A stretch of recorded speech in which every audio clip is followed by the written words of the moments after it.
It's John here, and this is going to be the series of a few, or maybe many, short videos on me learning Max for Live. Always tried to learn it in the past, always dropped off, or got stuck, or got busy with something else, and so this is my goal to try and really push myself to learn Max in a lot more detail. And the reason why I've made this decision is now that the Rainbow component for Max for Live has come out, and you can now essentially make your own VSTs, or essentially publish your own VSTs across different platforms. It makes it all the more engaging because the experiments that I'll do in Max won't really just be kind of stuck inside of Max. There'll be something that I can use that perhaps I could even sell. Anyway, to avoid rambling too much, with that being said,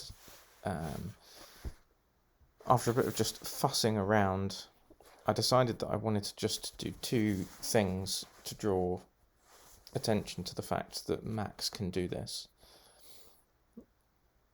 One was to create the most basic patch I could possibly think of to make a sound, and the other was to prove that it is capable of doing some fairly powerful things when you know programming.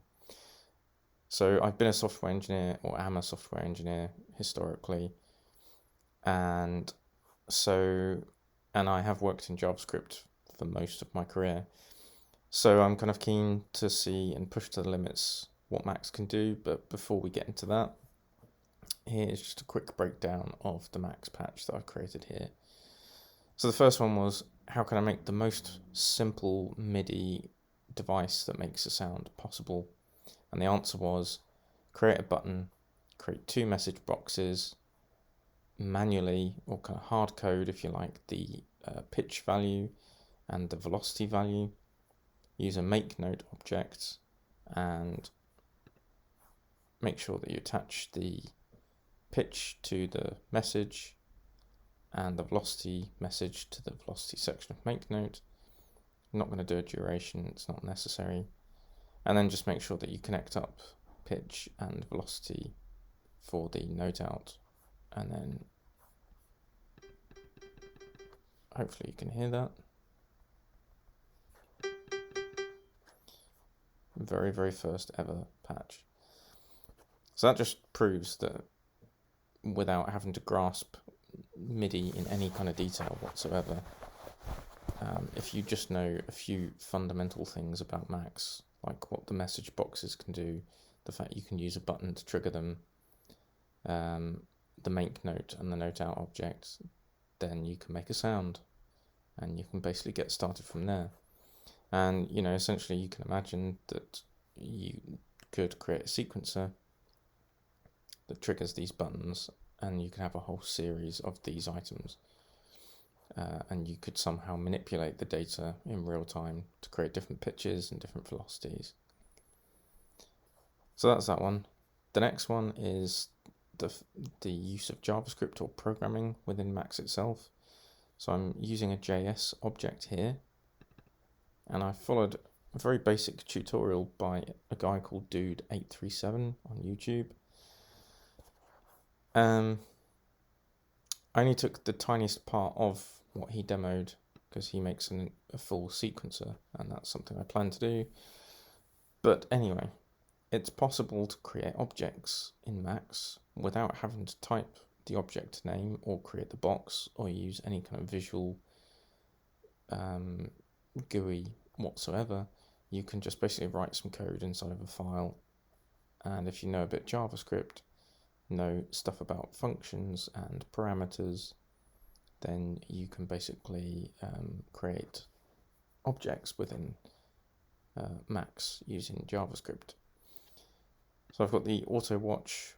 That just makes sure that every time the script is changed in this file, that change is reflected within the Max application itself, because this file is an entirely separate file to Max.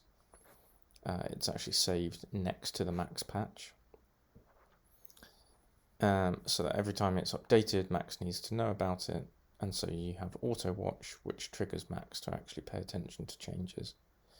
Then I've got a function I called create.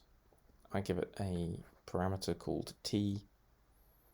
This is something that you can specify. It's a value that you can pass into a function and have something done to that value.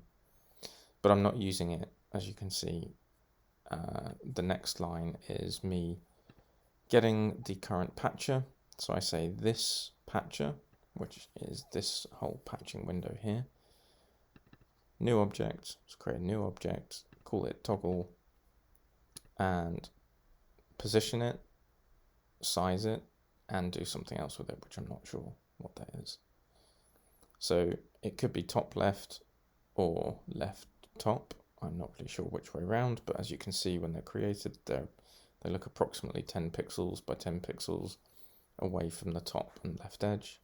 And then it's set to a size of 50, and then it's 10 at the end, which I'm not sure what it does. But just to prove that it does actually do what it's supposed to, let's move this one out of the way, and let's lock it again. And when we use a message box to call the create function, boom, it creates a toggle. And that's the end of this video. Thank you very much, and see you in the next one.